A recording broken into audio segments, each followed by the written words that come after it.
live, Grant. Oh, man. Well, we got some data sending. Oh, damn. I thought that thing said offline. Ed, there was a lot of discussion on TikTok. Oh, yeah? Do you agree? Because they were saying a lot of people were saying that PS1 was more elite. What do you mean? You remember the discussion between the Super Nintendo and the PS1? What about it? Well, what do you think? I still hold to the Super Nintendo, dude. But I guess. But you can make an argument with either or. You can. I mean, it's so easy. It's here's easy. Here's the thing. And I'll be honest with you. I actually forgot about the immense catalog. Yeah. Of PlayStation 1, and so yeah, they could be right about that. Yeah, could be. Let's see. I also forgot about Super Mario RPG. Well, I mean, you were just doing your personal top 10 list. Right? I mean, your personal top 10 list. All right, let me there's no such thing. Let me check out these streams. On the internet, there's no such thing as having your own opinion. No. Okay. That's good. Let me repost this. They did all agree about the PlayStation 2, though. What's that? It being the number one console. Yeah. Ed, is there a console out there that you've ever wanted to play that you never did?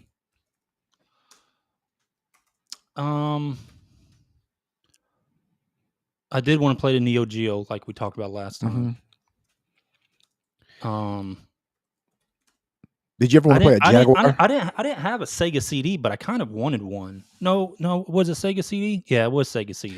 I know somebody who had a Sega CD. It was our common friend, our friend in common that we met through. He had one. Oh, you did? Yeah.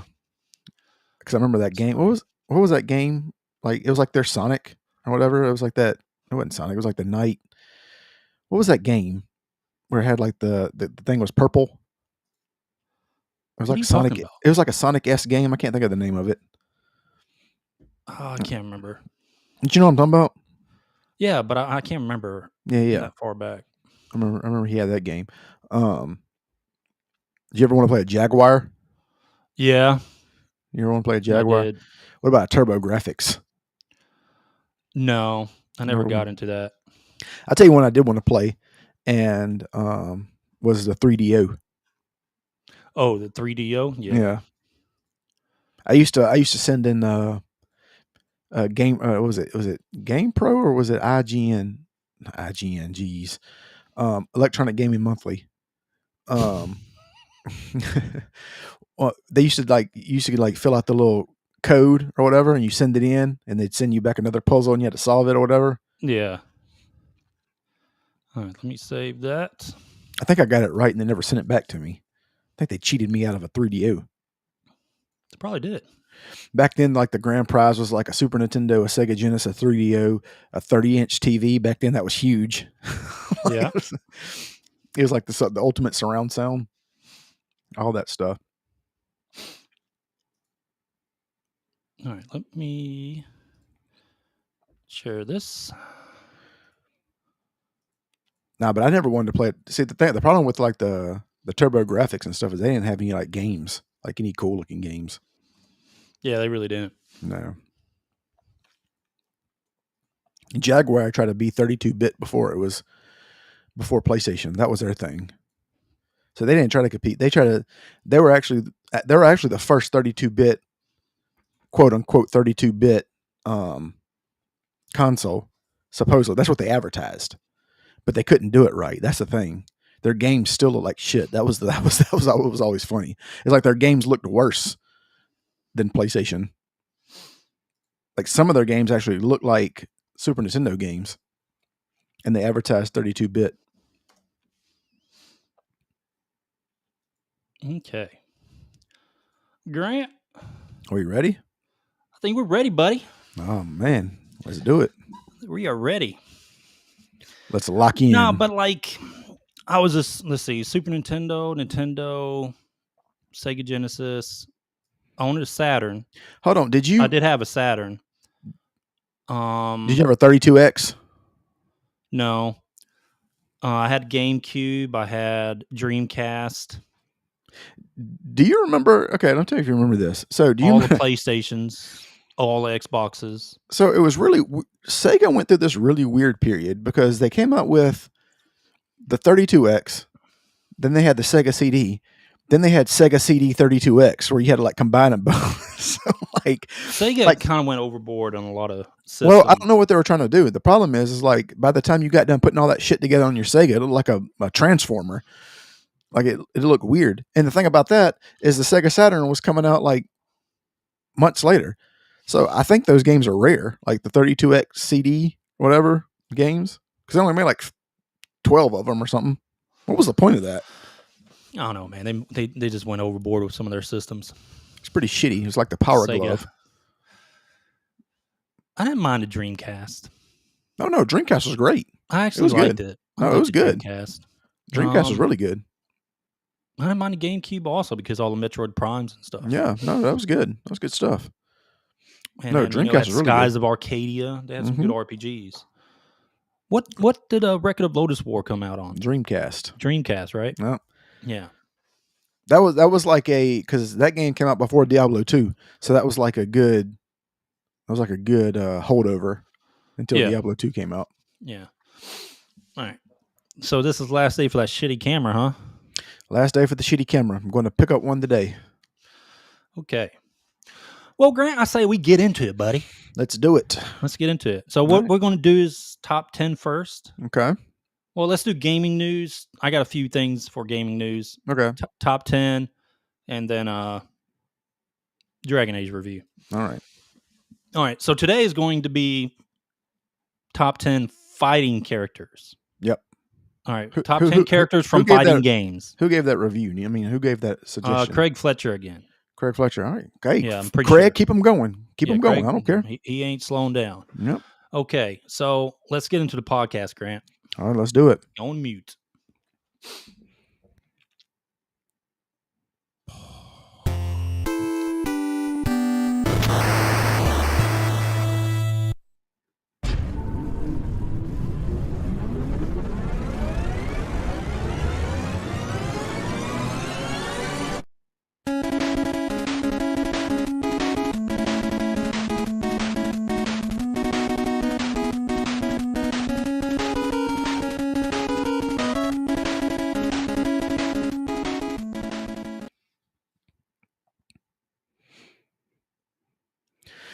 What's going on, everybody? It's your boy Grant Rowland here with the DMG Gaming Podcast. And as always, I am joined by the birthday boy himself. Happy birthday to you. Just stop. Sound like, first of all, I sound like Frank Sinatra. No, you don't. Sound like him. Rat Pack. First off, you ruined that intro with your heavy breathing there. Sound like the Rat Pack. Yeah, you ruined that intro. All right, Grant. Nope, it's your birthday. Stop being one of those guys that hate. Nope, don't be one of those guys that hate talking about their birthday. We're going to acknowledge you for a second. Everybody, look at him and wish him a happy birthday. All right. Nobody gives a shit. Anyway, so go ahead. All right, Grant. So this podcast, what are we going to be talking about? We're going to be talking about. We just got a few things on gaming news for the week. Not much. We're going to go into the top eclipse. The gaming news has been eclipsed by other things going on in the week. Yeah, other things. If you guys want to go over to Rumble and check out our election stream. We do talk about those other things. Well, it's after election stream. It's a reaction video. Go ahead and go to that. Grant's camera is not as blurry on that video, but it's still kind of blurry. Be glad they didn't see the first one I plugged in where I look red. Yeah, so we're going to have a top 10 fighting... top 10 characters from fighting games. It's not going to be fighting games. It's just going to be characters from fighting games. That was a request from Craig Fletcher, one of our followers. Okay. If you guys have any other top 10 lists that you want us to do, worst or best, just reply to any of the videos and we'll do them. We'll do it. And then we'll go into Dragon Age review today. Okay. We'll do the Dragon Age review today. Okay. I have about 100% playthrough. I did everything in the game, almost every achievement you can get on Steam. Okay. I got like 49 of 52 achievements on Steam. And I got 71 hours of playtime to beat it. Okay. I saw some people were like 100. Oh, I beat it and it was 110 hours. Dude, I did everything. Like everything. And it wasn't like I played all day, but I did everything in the game, and it only took like 60 play all day. Hours. Or 70 hours. Say that again. You didn't play all day. Somebody's lying. Okay. And then we'll get into then we'll just close. Okay. After review, we'll just close. All right. So Grant, we'll go sing happy birthday to you again. Huh? We'll go sing happy birthday to you again. Yeah, sure will. What'd you get for your birthday? What did you get for your birthday? Did you get anything?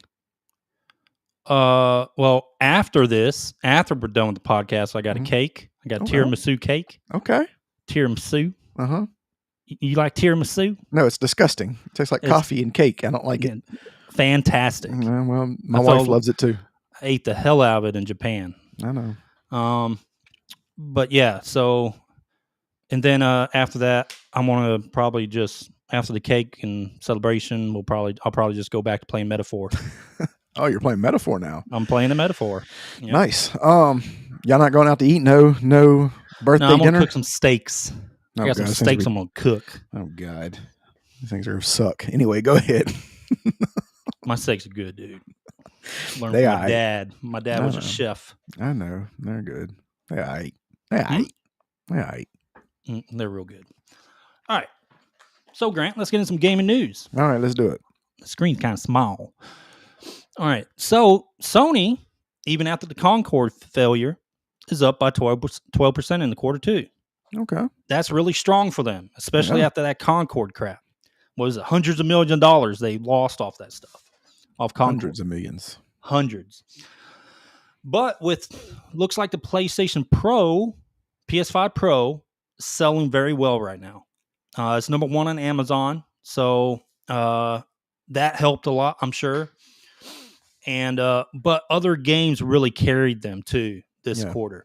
A lot of games carried them. Black Myth Wukong was one of the main ones. It really carried PlayStation 5 sales. You can't say that. You can't say that in this universe. We talk the truth on this podcast, Trina. Black Myth Wukong really boosted them up. So Sony kind of saved themselves even after such a big debacle Concord was. Yeah. So that was really good. I think that's the only main thing I got. Oh, you want to watch this? I appreciate it. I don't like the stupid turkeys.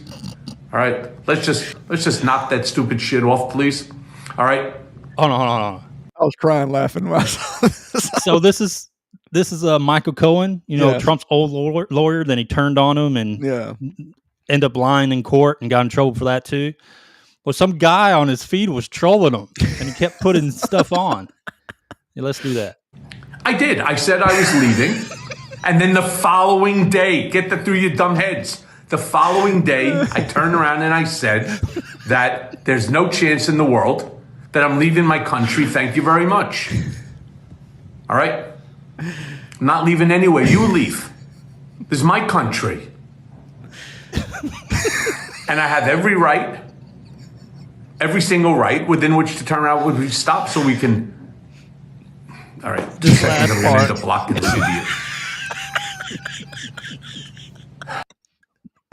Oh my God, that was hilarious. I was crying. Dude, when I sent that, when I uploaded, I watched it 3 times. I was crying, laughing. I couldn't help it, man. Oh my gosh. Let me stop sharing that. Okay. Oh, that was fun. And let me close that. Okay. All right, Grant. Top 10 characters from fighting games. Your personal list. You want to do a runner-up real quick? I do. I got 2 runners-up, actually. All right, go ahead. My first one is Geese Howard. Yeah. From Fatal Fury. King of Fighters, whatever. Yep. And my second runner-up is M. Bison. Perfect. Good runner-up. People were probably like, oh, he should be in your top 10. These are my personal top 10s. This is mine. Dude, let me tell you my runner-ups from Marvel and Cap. I wanted to add this even though it's like... Forgot about Marvel and Capcom. There's a lot of... Still, I mean, you still got to count them. They're some of the best fighting games there are. I know, man. I forgot all about it. Dude, Wesker. Yep. From Capcom, Marvel and Capcom 3. Yep. Mm-hmm. Wesker was a beast, dude. He was. He had those damage buffs that he could do. He was just a beast. And Virgil was also really good. So the Capcom fighters were really good. Yeah. Virgil and Wesker. All right, Grant, let's go into the actual top 10. Your first one. My first one is from Killer Instinct, and it is my favorite character on there, and it is Orchid. Orchid is my favorite character. Pretty and good. Yes. And not only was she was hot, really good. And she was really good. She was hot, and her ultra combo was easy to do. And I got really good on Super Nintendo. I got really good at that game. That's who I always play with. Yeah, Orchid was great character design too. Oh yeah, great character design. Now I don't want to. Do not please, Western game developers, don't touch it. All right, Grant. Mine is Hamaru. Okay. From Samurai Showdown. All right. That's my boy. Dude, like that. There's one slash he had that would just take off like a quarter of the life. Oh, yeah, dude. Everyone, that heavy slash he leaned into. Especially whenever he was red. Then he had all the, like, the hurricane stuff. Mm-hmm. Yeah, that dude was a beast, dude. Yeah. Loved him. Oh, yeah. But this game alone, the Samurai Showdown series, were really just some of my favorites from SNK. And he actually appeared also in, I think, King of Fighters too, like 15 or something like that. King of Fighters. Okay. Yeah, he actually was in there too. Yeah, that's my number 10, Grant. All right. My number 9, E Honda. E Honda, nice. Yep, my boy. He was actually the first one. Yeah. That's the only picture you can find. That old school pixel, baby. That Street Fighter 2 pixel. What's funny? What's the funny thing about E Honda? He had abs, but he was fat. But he had abs. It was the weirdest thing ever. Yeah. It was always my motivation. I was like, when I was fat, I thought I could have abs, but I never could. But no, he was actually the first one that I played with, just because he had the 100 hand slap, and it was the easiest move you can do, and it took off a shit ton of life. It was actually overpowered. Because if you got caught, lightning kick or whatever it was. And then what made it more cheap is whenever Street Fighter Turbo came out, you can move, so you can do it and then go across the screen with it. Yeah. But my E Honda. Okay, Grant. My number 9 is Jin Kazama. Yep. From Tekken. I always loved playing with him. The electric wind god fist. Yep. Used to just kill people all the time, man. I was so good with him. But yeah, he's my number 9. I actually got I got a couple of Tekken guys on my list. Kind of a little bit heavy Street Fighter, some Tekken, and a mix of Samurai Showdown and some others. Okay. And Mortal Kombat. I mean, don't tell everybody. You gotta go with Mortal Kombat. Yeah, but Jin is one of my favorites, and he's my number 9. Okay, my number 8, my boy Terry Bogard. Fatal Fury. Whenever this game came out, I remember it was either him or Andy or God, I can't think of the Muay Thai guy. I can't think of his name. Joe Kasagi or whatever. I can't remember what his name is. Anyway, but Terry was cool, man, because he had the burn knuckle, and dude, it was like overpowered. So he was my favorite one. The power wave and burn knuckle. Yep. And Fatal Fury and King of Fighters. Yep. Appeared in both. Okay, Grant. And of course, Street Fighter 6. He's a DLC guy. That's right. Yep. That's right. All right, Grant. Number 8. My number 8 is Sub-Zero, dude. Okay. I mean, besides another character, which I'll talk about later, Sub-Zero was one of my go-tos, even in Mortal Kombat 1. Yeah. And going forward, Sub-Zero was always the OG, man. Freezing people and hitting them. And then when they fly up in the air, hit them with another freeze. If they're not blocking, dude, it was just so cheap. But also cool character. Honestly, most of the Mortal Kombat characters are all cool. Majority of them. But yeah, Sub-Zero's one of my favorites. Are they all cool though? Because I can think of some shitty ones like Stryker. I said most of them were cool. Hated him. Yeah. Most of them were cool, Grant. Most of them. Stryker sucked. Who was the? I didn't like some of the robot-looking guys. No, I didn't like. Cyrax was okay. The original. Yeah. Cyrax, and some of those I didn't like the other ones though. And they changed Smoke up a little bit because Smoke was like a bonus fight. Yeah. In the early ones, and then when they made him a playable character, and that eventually advanced him, I didn't like the later ones. No, and then I hated Bo Ray Cho. Yeah, the fat guy, like the master or whatever, because he like all his moves were like farting and shitting and burping and throwing up and all this stuff. He was like the drunken guy. Melina and Katana, I like both of them. Yeah. Sonya Blade was good. Yeah. But anyway, what's your number 7? Number 7 is Jin Kazama. And there you go. Yep. He was the first one I played with Tekken. Just because he was like the guy on the cover, you know what I mean? So I didn't know anything about Tekken at the time. I played, I thought it was going to be just like Virtua Fighter, which it wasn't, thank God. So he was the first one I played with. So I got really good with him, but there's another Tekken guy on there that I played with better and I got really good at. And I actually left off another. Man, there's so many good fighting game characters. I actually left off another one. Dude. It is really rough making this list. I'm actually going to put, whenever I do, you don't have to put the picture, but when I do my other one, I'm going to do both because I play with them both the same.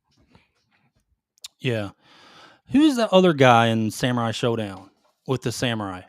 You remember he was he always put his stuff in the sheath, The blue hair? Yeah. Yukio, yep. Yeah.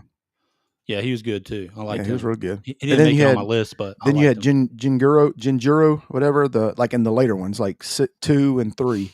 Yeah. He was the one that was like the rival for Huamaru. Yeah. All right. Grant, what number are we on? 7? Yes. Right? Yeah, 7. All right, Grant.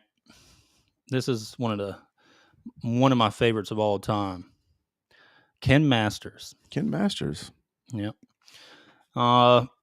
Ryu had the, Ryuken, and he had the uppercut. Yeah. And Street Fighter 2, I can go back to one. I never played Street Fighter 1, but I played Street Fighter 2, and he was just always a classic go-to, and he's always been good in almost every single Street Fighter. 5, 4, yeah, he's been good in just about all of them. They didn't really separate the differences between character until they got to Super Street Fighter 2. Yeah. That's when so I never really played with him just because I thought Ryu was cooler. Yeah. And because they were basically the same up until that point, but I just never went to Ken. Yeah. Well, they kind of were the same in Street Fighter 2. I mean, honestly, they were pretty much exactly the same. Yeah. Besides the colors.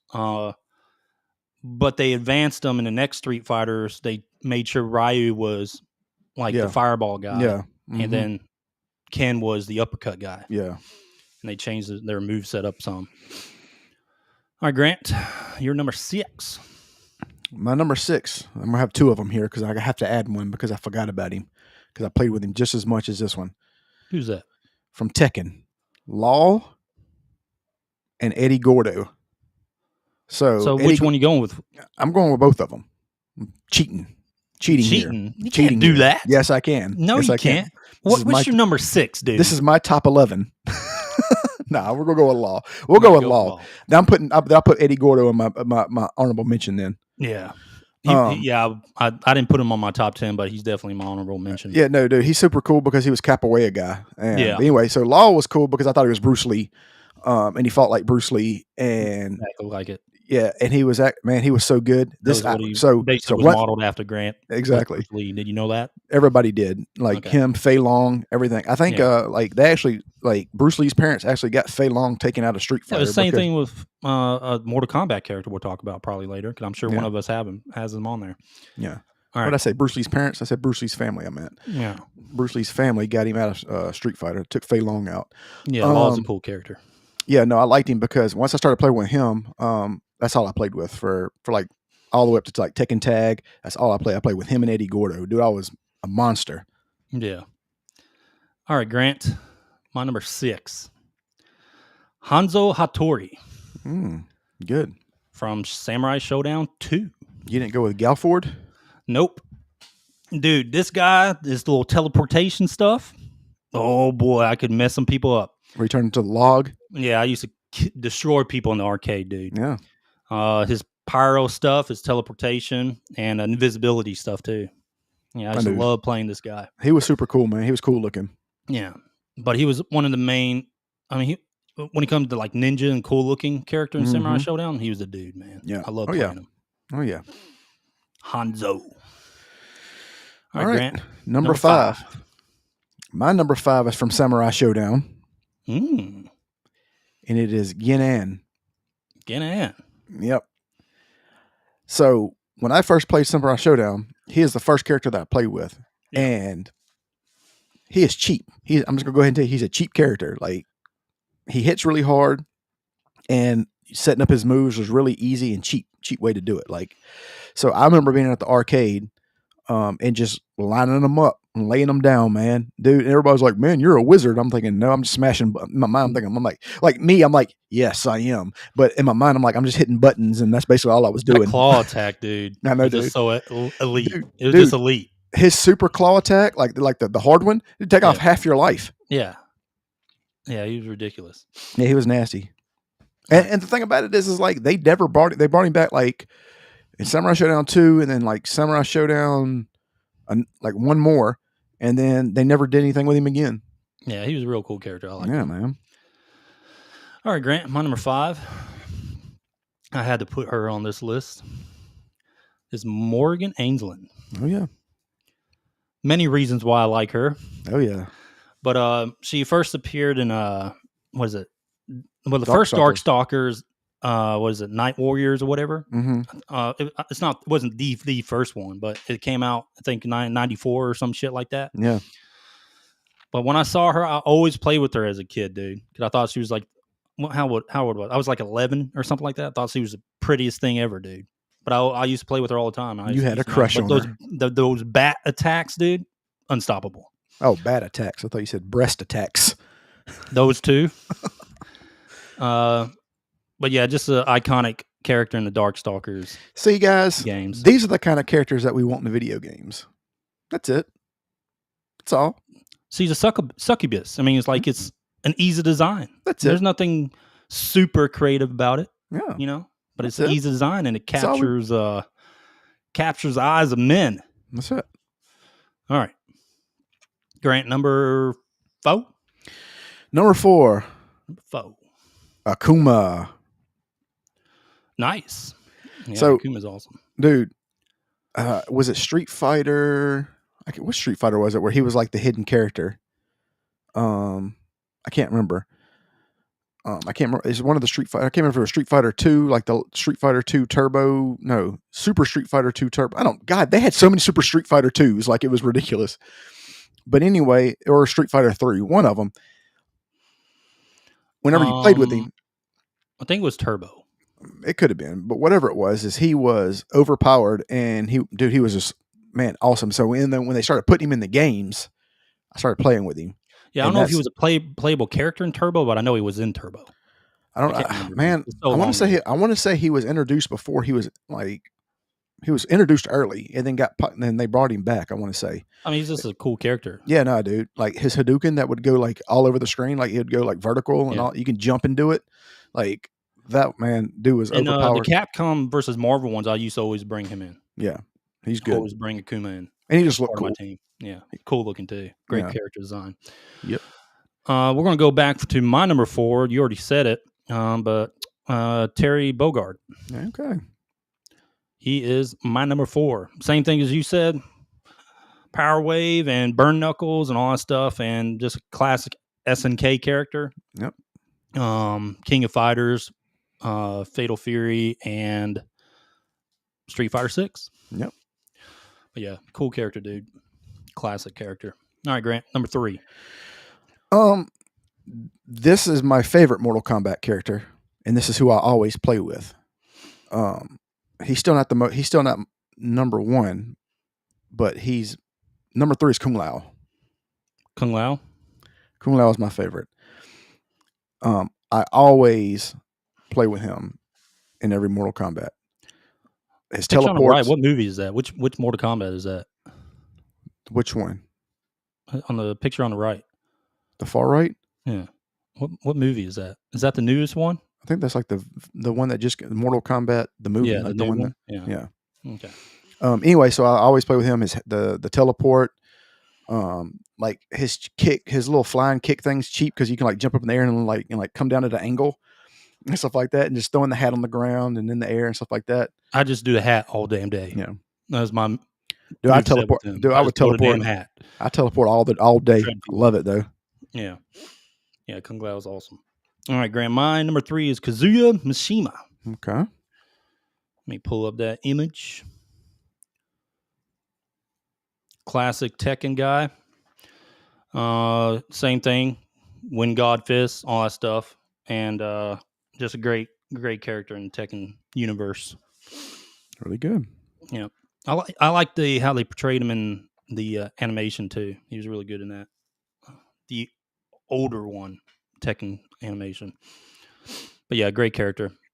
And I think that's my final Tekken guy. Yep, final Tekken. All right, go ahead, Grant. Number 2. My number 2 is Huamaru. So, by far, Samurai Showdown is my favorite game. Yeah, it's my favorite fighting game. And I wish, my God, I wish they would do more with it. Like bring it like they did bring it back like they did Mortal Kombat. Because Mortal Kombat was kind of floundering for a while before they did like only Mortal thing Kombat they've done with and all that. Samurai Showdown is bring them as like hidden characters in other fighting games. Yeah, they made a Samurai Showdown. They made one Samurai Showdown. It's just called Samurai Showdown, and it didn't get really well received, which I thought it should have. But they really need to do something. They really need to do something with this game, and they need to bring it back. Because this game right here, bring back all the old characters, all of them. Charlotte, Earthquake, Hanzo, Galford, all of them. But anyway, the reason why he's my number 2 is because I had Samurai Showdown on the Super Nintendo. Mm-hmm. And then after I got tired of playing with Genan, I mastered this dude. And then after that, that's all I played with in every Samurai Showdown. I didn't even play with Genan in Samurai Showdown 2. I played with him. That's all I played with was him. And that's all I'll play with. I'll play with nobody else. Yeah. Awesome character, dude. Yep. Awesome. My number 2, Grant, is one of the OGs, Scorpion. Yep. Dude, I can go back to Mortal Kombat 1. I mean, I played with him almost every Mortal Kombat. Mortal Kombat 1, uppercut, throw the spear. Uppercut, throw the spear. Just waxing folks, dude. But, yeah, just an iconic character. But, yeah, he was just always cool. Even in the crappy movies, he was cool. Like the original, or even the second Mortal Kombat. The original I kind of liked. But don't say, I'm about to say. We're about to have an argument right here. The second one, he was awful. Yeah, it's probably the worst movie ever made, period. Yeah, it's pretty bad. But, yeah, Scorpion is one of my all-time favorites. Very cliche, but he's awesome, dude. Yeah, no, dude. He was. So, let me ask you a question. Do you like this style of Scorpion, or do you like the human looking Scorpion, like the one from like Mortal Kombat 1? I like Mortal Kombat 1. Do you like the human? Yeah, I like this regular ninja look. Gotcha. I don't like all this upscale crap. I mean, it's still cool looking. Don't get me wrong. It's cool looking. Like he has some better versions in like some of the newer Mortal Kombats, but I just like the old school ninja look because that's what I kind of grew up with. Gotcha. Same with Sub-Zero too. Yeah, no, they and plus his fatality was super easy. It was like block up. That was it. Yeah. Okay, Grant. Number 1. Number 1 is the OG of Mortal Kombat, Liu Kang. Liu Kang. You can pull up the picture. Okay. Yeah, it's coming up. Okay. Sorry. Hurry up, slow computer. Okay. Yeah. Go ahead. Finish it. So, whenever I played, again, when I got Mortal Kombat 1, I never played it at the arcade because, one, the line was always too long. It was just way too long. You can because when Mortal Kombat 1 came out at the arcade, that's all everybody played. Like remember you'd go up there and you put your quarter down, but like I got down, I got next. You know what I mean, or whatever. But the line was super long.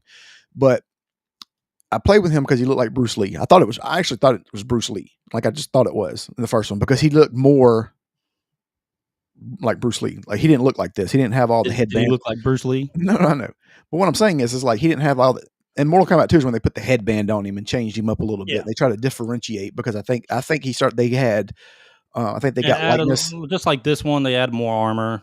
Well, not only that, I think I read that they got likeness from Bruce Lee's family, like from his fighting style, because he had the fighting stance. You know what I mean? Like in the first one. So I think they had to pay some Johnny residuals. Cage had Jeet Kune Do now. Yeah, he had that. Johnny Cage. But what I'm saying is, so I think they had to change up the way he looked. Yeah. In the second one. Because the first one was I think they had to pay some money for like likeness and imaging and stuff like that. Yeah, that bicycle kick and all that stuff. Mm-hmm. Yeah, Liu Kang's awesome. All right, Grant, my number one is OG of all fighting games. Probably the most cliche one you could put as number one. Who do you think that is? The OG of all fighting games? The OG of all fighting games. The most iconic character in a fighting game. Raiden? No, man. Ryu, dude. Ryu, that's right. You're right. All right. Dude, I played Street Fighter 2. I only played as Ryu majority of the time. Yep. Like on Super Nintendo, that's all I would play. In arcade, that's all I would play as. I played with Chun-Li too. That's actually what I would add her to runner-up too, because I like Chun-Li. Mm-hmm. But Ryu, dude, I mean, he's awesome, dude. Yeah, he was good. Still to date, one of the coolest characters in the fighting game, in my opinion. Yeah, no, he is the most iconic. When you think of fighting games, he is the most iconic one. Yeah, he really is. Yeah, he really is. What's up, Nelson, man? You just missed the top 10, man. Yeah, we just did the top 10, dude. Don't worry, the video will be up. You want to take a look at it. But let's recapture. Okay, let's recapture our top 10. We can recap it. My top 10 was Hamaru from Samurai Showdown, Jin Kazama from Tekken, Sub-Zero from Mortal Kombat, Ken Masters from Street Fighter, Hanzo Hattori from Samurai Showdown 2, Morgan Ainsland from the Darkstalker fighting games, Terry Bogard from Fatal Fury and King of Fighters, Kazuya Mishima from Tekken, Scorpion from Mortal Kombat, and Ryu from Street Fighter. Yeah. Go ahead, Grant. Mine was number 10, Orchid. Number 9, E Honda. Number 7, Terry Bogard. Number 8, Terry Bogard. I can't count. Number 7, Jin Kazama. Number 6, Law. Number 5, Ginan. Number 4, Akuma. Number 3, Kung Lao. Number 2, Huamaru. And number 1, Liu Kang. Yep. Yeah, I like Ken too, man. Nelson. Ken is awesome. But he was my number 7. But all right, but that's our top 10, Grant. All right. Top 10. Let me close this up. All right, Grant. And now it's the moment we've all been waiting for. All right. Are you sad that it's over? No. But I'm going to talk about some good things, Grant. Okay. For Dragon Age, the Veilguard. All right. It's a fair review. Here, let me pull up my Steam. I mean, you can actually catch our YouTube. I pretty much streamed almost the entire game. And I did the finale yesterday. The finale video that shows pretty much the ending with spoilers, of course. Let me pull up my Steam account. Let's see if this is it. Okay. Yep, that's my Steam. Okay. As you see, almost 72 hours played to beat it. Part 14 right there, the Dread Wolf Rises. That's the final chapter. Beat it. As you see, only 2% of players on Steam beat it. Yeah. How many? Wait, what does that say? 2% of players have beaten this game. That's it? Yeah, that's an achievement, at least for the achievement. Wow. And as you see, I have 49 of 52 of the total Steam achievements. And in game, I finished at like 94% complete of everything in the game. Only thing I was missing was like a couple of major treasure chests in the open world, and then I would have got 100. But as for all the companion quests, the side quests, everything for the game, I completed at 100% and got just about the best ending you can get. Okay. Based off your choices through the game. Okay, so let me close this. And let me open up the YouTube. I'll go ahead and stream that while we talk. Live and finale. Okay, and let me share that.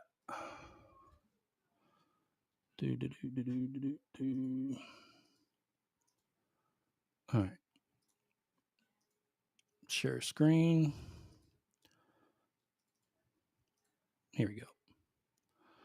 All right, let me pop that up. Okay, I got on mute, but this is my finale stream. So if you plan on playing the game, whoever's watching, you can skip all this, but or just close your eyes. How about that? Yeah, or just pull up the audio podcast after this and listen to what we say about it. All right, Grant. So let's break it down from the beginning. Mm-hmm. Okay. Character creator. Yes, everything was true about it. You had top surgery scars, and overall, I was okay. It was an okay character creator. Not even counting all that woke crap in it. It's an okay character creator. I could create kind of what I wanted to, just a bald dude with a beard. Yeah. And, a guy with at least a deep voice, and didn't sound like he was like 18-year-old and his balls haven't dropped or something like that. That's what I was kind of afraid of. Like, you only can make young looking characters. But I got to make the characters that I kind of wanted. But it's not like a super awesome character creator. It's okay. Yeah. Throne of Liberty, I thought Throne of Liberty was actually better character creator than this. People talk about the hair physics. Well, in my personal opinion, I don't give a shit about the hair physics. Yeah, you're bald. I'm bald. Other people might rave about the hair physics. Oh, we can make all types of hair. Okay, I don't care. All right, so character creator, okay. Okay, Grant. Let's talk about the classes you can choose. You can choose at the beginning a mage, a warrior. These are archetypes that you can turn into a specific class later as you advance through the skill tree. But anyway, it's a mage, warrior, and a rogue, basically what it is. Okay. And then eventually, when you level up, you can put these skill points towards a tree, basically, like a specific class. Like for me, I could go necrotic, kind of like a death knight. I could go into like a straight warrior or berserker or whatever and have like mainly just heavy melee weapon damage and skills. Or you can go into a tank that goes more into fire damage. That's what I went to. I went to the champion class. Okay. And I built around my entire class, including my equipment. I built around fire damage because all my skills were basically just fire damage. Okay. Opening scene's good. The story is actually pretty good. It has that high fantasy level of storytelling at the beginning. Okay. You meet some of the characters. Okay. I kind of like Nev. She was okay. She was straightforward and blunt. Yeah. I like characters like that. That's just my personality though. Yeah. And that's who I actually chose as my romance companion in the game. Because you really don't have any other choices. I mean, when it comes to romance, or you can just not romance anybody. But I wanted to show the playthrough of the romancing in the game. Yeah. And kind of like what your options and what happens to the person that you take interest in the game. There's actually stuff that happens to the finale towards the end that you're kind of like, oh shit, is she about to die? And they kind of play into that story. So they did good kind of storytelling in that aspect. And beginning in the world scene, Grant, like the world is really pretty. You saw them. Yeah. There's no one can tell me that wasn't a good looking world, because it was. It was a very good looking world, but there's a problem. My problem was it's very compacted. Yeah. Some of the areas were kind of open. I'll give it to that. Like some of the maps you could go to, you could teleport in. They were kind of open. They were good maps, but a lot of the stuff at the beginning and a lot of stuff later is just very linear progression, like in the map on a map case. And when it came to gear, like you could buy gear to upgrade it, but you had to find it in the world in order for that piece of gear to go from gray to blue and blue to purple and purple to legendary, all that stuff. You had to find it in the world, and it was very. I don't know if it's specific chests that you had to get to upgrade it, or they just random drops as you open in chests. But I mean, it was very hard to get some pieces of gear to their max level because I had to play it. And that's kind of why I 100%ed it also, play all the companions, because every companion quest in the game, you are basically opening up another area on the map in a certain part of the world. So you have to play the companion quest in order to progress in a lot of the maps, to get access to bosses, to get access to those treasure chests and everything like that. Mm-hmm. The combat, me personally, I like playing the champion, dude. It was very in your face. I like the final attack that he can see. He stabs someone with the sword and he spins around and slams his shield on the back of their neck. Mm-hmm. It's a pretty cool final attack, but that's the only one. There's no like different ones. If that's the only one you had, that's the only one I had. Like when I had to do a finisher when something was staggered and they had low health, that was the finisher every time. I got you. And you only can have 3 skills equipped in an ultimate. So it doesn't matter if you have you were able to pick up like 6 skills in your skill tree through your gameplay. You can only put 3 on your bar, and the ultimate for your class or the ultimate that was available in the main skill tree. So I went with all the fire damage skills. I kind of wish, like, I know this has been in the past Dragon Age, but I kind of wish they kind of evolved in this game and allowed you to do more skills. Yeah. Because you had the option. You brought up a menu before you activated the skill. You know what I mean? Yeah. Like, why can't you have more in there for more combo? So everything was kind of like, once you got to a certain level, all the fighting was the same. Because you had your set skills that you wanted to do and the set skills you wanted your companion to do so you could detonate stuff. Yeah. And the way the detonate stuff worked is like your companion would have a skill that would say detonate overwhelming, or a monster that has overwhelm on it. So I would slam down with something, it'd put overwhelm on the monsters, and then I could click on my companion skill that detonates that overwhelm, and it'd do an extra effect, and it'd like blow up and stuff like that. So you had that. That was cool. But it was very limited on, like, once you got something, you built to something, those are the skills you're using. And there's Did three in the ultimate. That was it. Did it ever get boring? Combat got repetitive. Yeah. But the boss fights kept it interesting. Okay. Because the boss fights were different. Mm-hmm. Like there's some boss fights, you had a ton of monsters and you kind of had to dodge and weave and hit like these blight bubbles, and in order to defeat the boss. Yeah. And it was just a concept. Or you had like one with a Hydra looking monster towards the middle. And you basically had to defeat multiple heads through the fight. But the boss fights were all kind of unique. But the main combat through the game was very repetitive to me. Yeah. It was fun and flashy, but it was a little bit too repetitive. I just wish there was more skills involved. Like you could select more things and make it a little bit more interesting. Maybe you could do a fire necrotic build, but you'd have to take a skill away from fire to put a necrotic skill on. You can mix and match, but you still only going to end up at the end of the day with 3 main skills and an ultimate skill. Yeah. Now let's get to the story.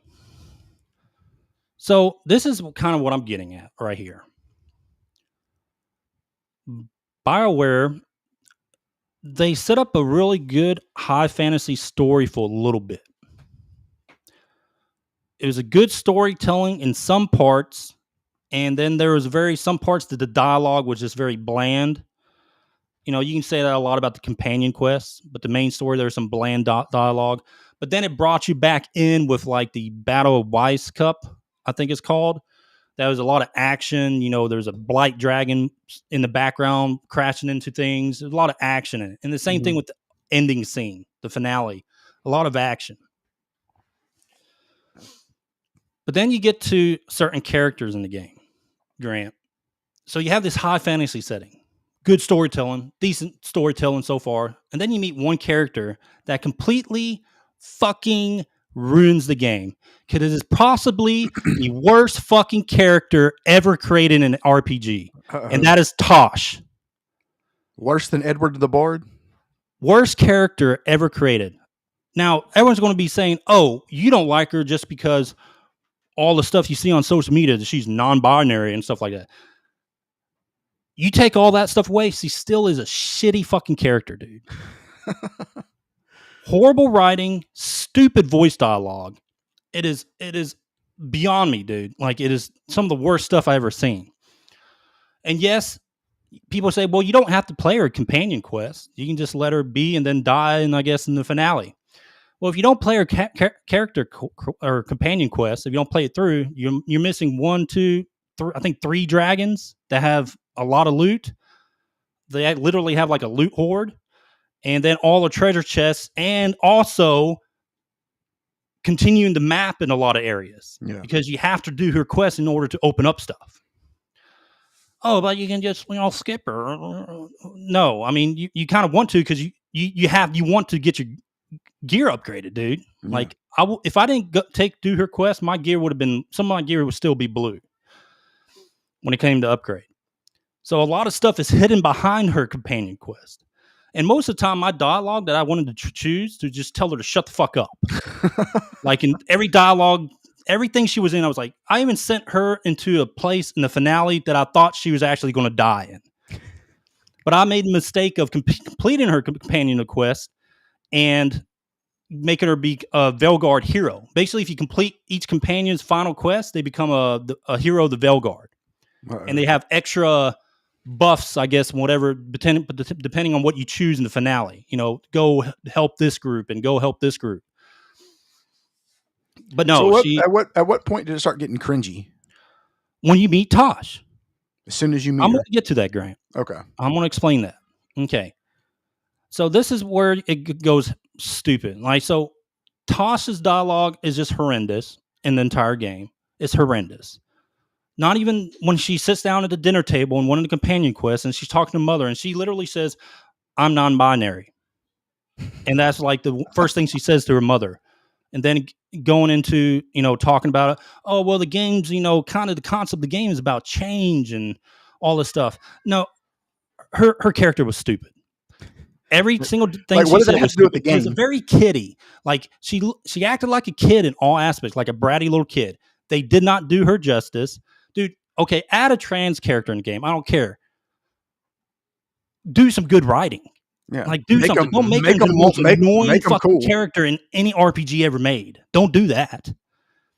Because now you're just ruining your own game. Which, when it came to the high fantasy setting, dude, they ruined their game. They did. The devs ruined their fucking game, dude. Don't blame it on the players. You put a character in that did not, when it came to how she talked about our own real world Western woke stupid shit that we see on a daily basis, you put that into a high fantasy setting that did not belong there. Write it a different way. But don't bring non-binary or made up fucking stupid shit you see in every type of media you can possibly put your eyes on, right? Yeah. So to me, that really fucked the story up, dude.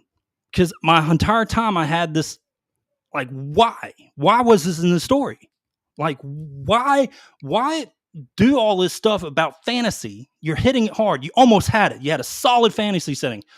I'm non-binary. Let me ask you a question. If you wouldn't have, is she enough to, like, let's say you weren't completely, would you quit playing the game? All right, so check this out.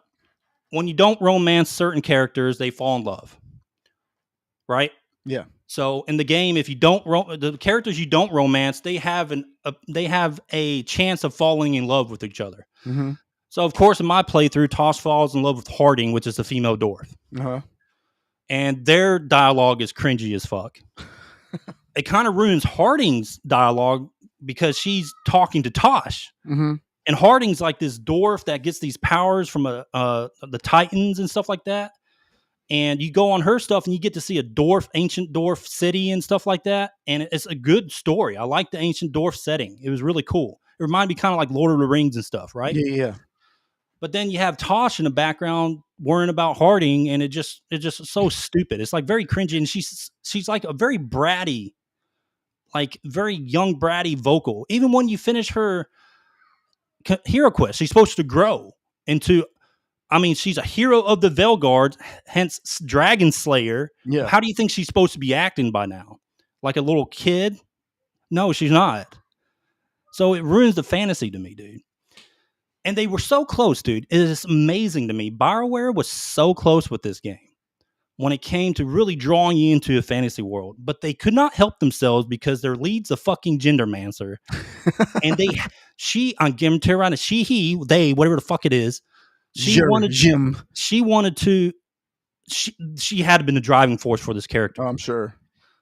But even if you are adding a character like this, give the character some good writing, dude. Yeah. Give it a different dialogue or something. They gave it a Chat GPT. They gave it a Chat GPT, and they gave it like a straight up the most woke leftist fucking wild shit you can think of added into her story. And the fantasy just shot out the window. The finale was cool.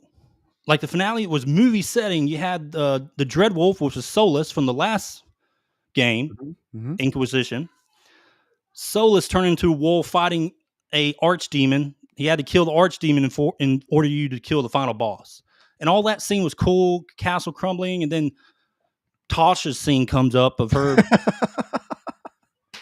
Anyway, so everything was cool. I was like, oh, it's bringing me back in. Okay, Tosh, well, fuck, there he goes again. Because now I'm remembering all the fucking dialogue. Like, fucking why? You're supposed to be telling a story here, not injecting your own political, ideological, gender shit in a fantasy setting. What was the worst thing you can remember being said? Actually, I think I got a capture of it. Let me see if I can pull it up. All right. Well, the worst thing is the non-binary. That was stupid. But she says it actually not. That's not only time she says it. She says it a couple of times throughout the character chatting.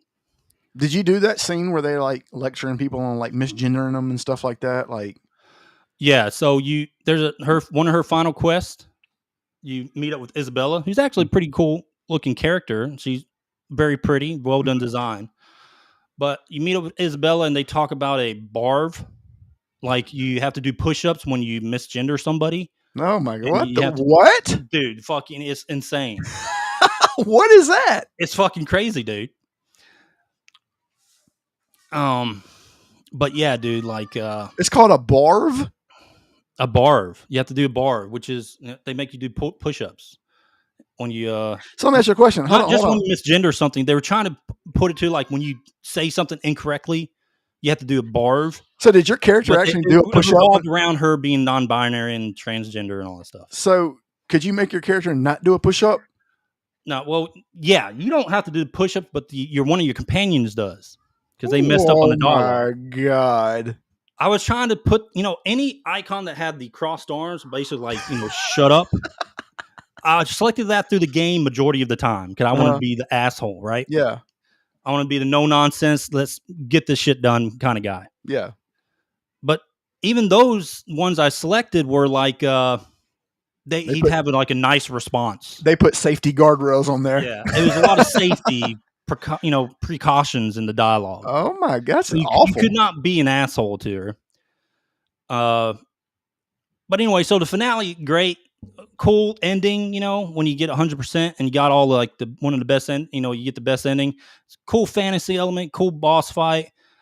At this point, I was just overpowered, and what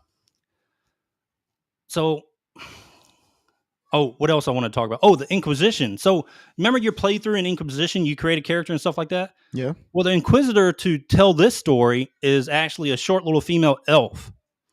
So it gets rid of your playthrough. Like it's injecting a character as the Inquisitor in this game. Mm-hmm. But they make it a female that's in love with Solus. Okay?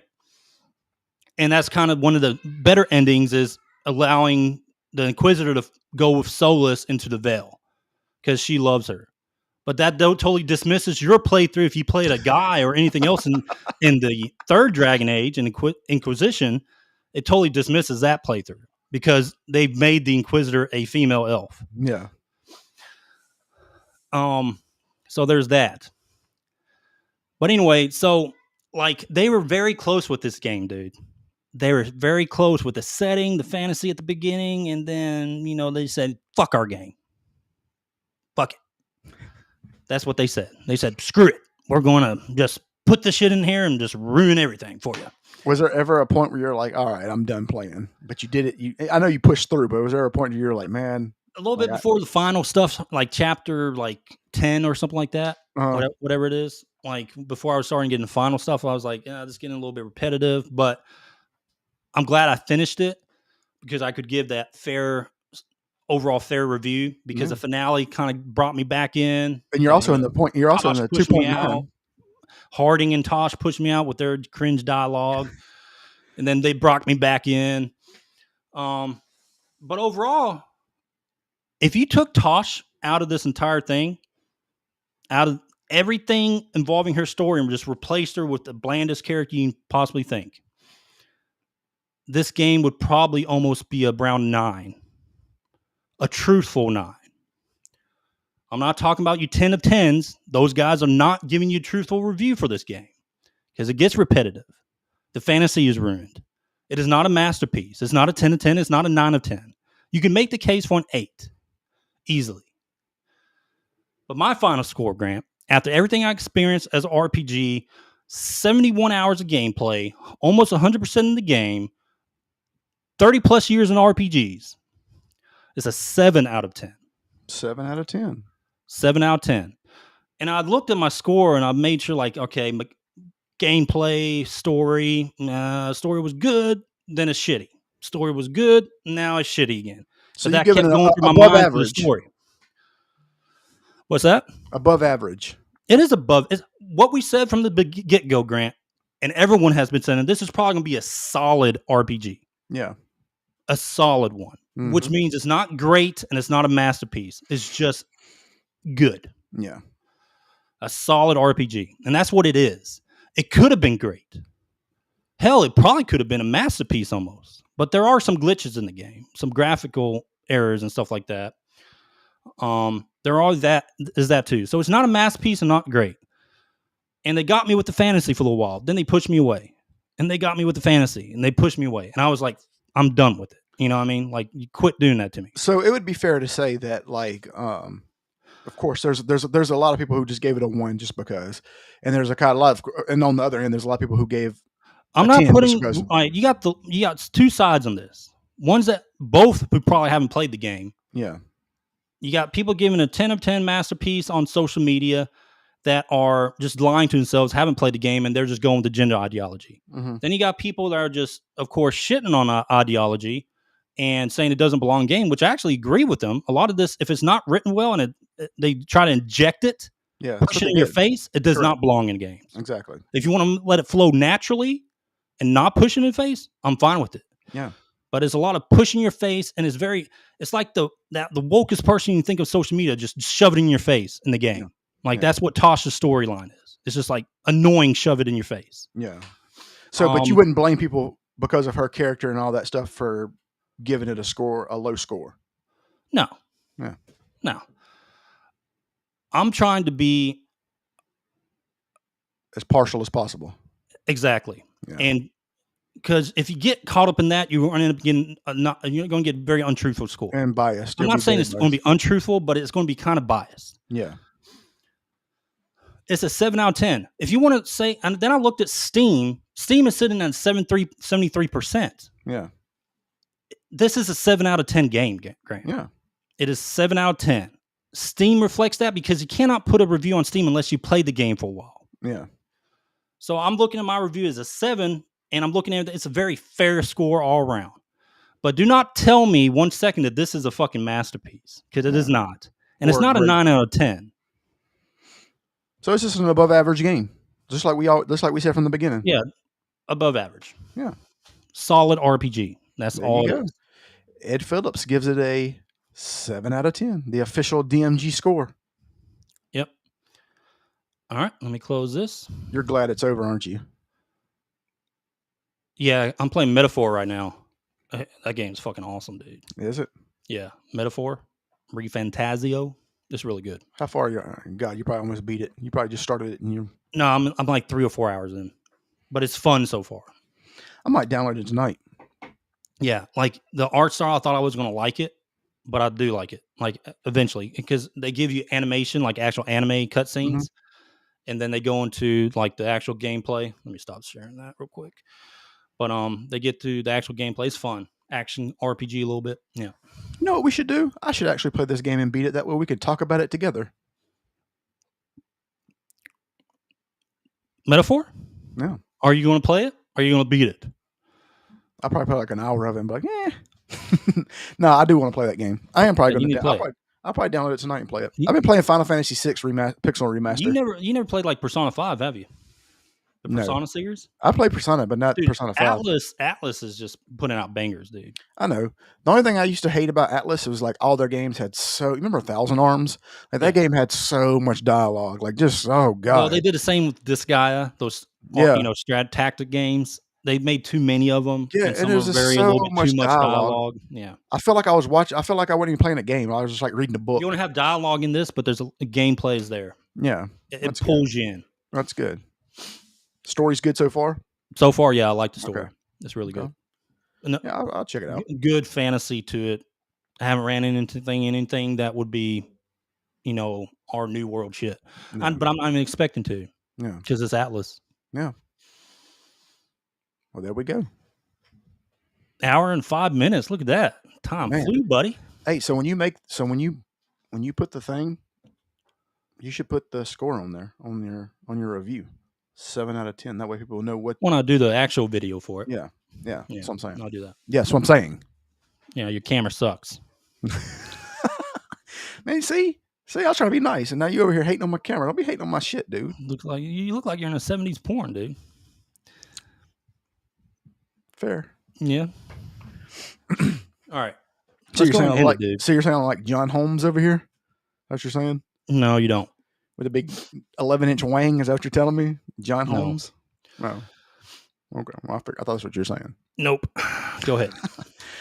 All right, guys, man. We appreciate y'all tuning in. Real quick. We skipped out just because we've lost heart. We've lost heart.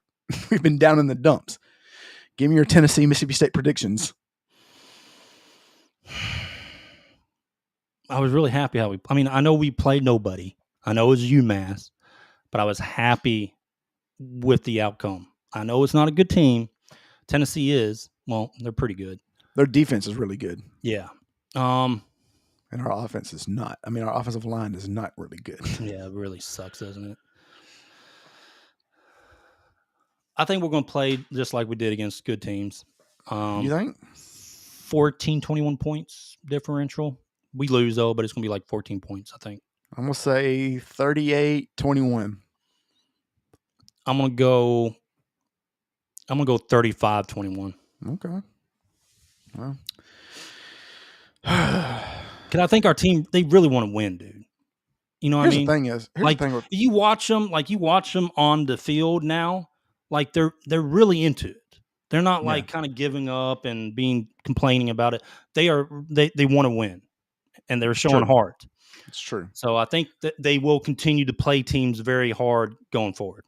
Ed, you know why we're built for this? You know why we're built for this podcast and this? Because we're Mississippi State fans. You can't hurt us. We're hurt already. We go into the season. Mississippi State fans for life. Exactly. So a lot of heartache. We go in exactly. So there's nothing you can say to hurt us that our team hasn't already done. But all right, that's cool. Hey, thanks for joining, everybody. Appreciate you guys. Go follow us on YouTube. Nelson, as always, thanks for joining. Yes, Nelson, thanks for showing up, man. Go follow us on YouTube. Go follow us on TikTok. Our TikTok's picking up. Got some stuff going on there. I like that. Yep. Our TikTok's picking up. Go follow us there. Go follow us on Instagram, even though we don't have anything there. And follow us on Instagram. Dude. I think I got like one video of me playing Karnov. Go follow us on. Join it too. Yep. Go follow us on X. That's where you're going to get in touch with X, and YouTube is where you're going to get the most interaction with us if you want to talk to us on there. Yeah. So all right, guys, man. Y'all have a blessed weekend. Y'all have a good weekend, and we will see y'all Tuesday. Peace.